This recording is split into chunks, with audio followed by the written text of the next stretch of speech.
Hi hello నమస్తే welcome to smart పొదరిల్లు.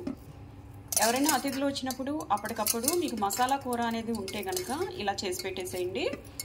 ముందుగా బొంబాయి రవ్వని 1:2 రేషియోలో ఉడకబెట్టుకుని చల్లార్చుకోవాలి. తర్వాత ఇలా తీసుకుని మీ దగ్గరున్న మసాలా కర్రీని పెట్టుకుని క్లోజ్ చేసుకోవాలి. చేసుకుని ఉండలేక ఫామ్ చేసుకోండి. ఇలా ఉండలేక ఫామ్ చేసుకున్న తర్వాత ఆయిల్లో డీప్ ఫ్రై చేసుకోండి. ఇలా వేగిన తర్వాత తీసేసుకోండి.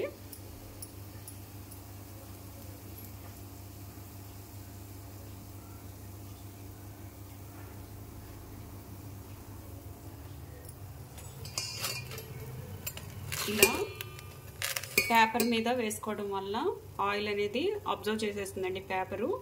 తప్పకుండా ట్రై చేయండి. ఓకే అండి, బాయ్.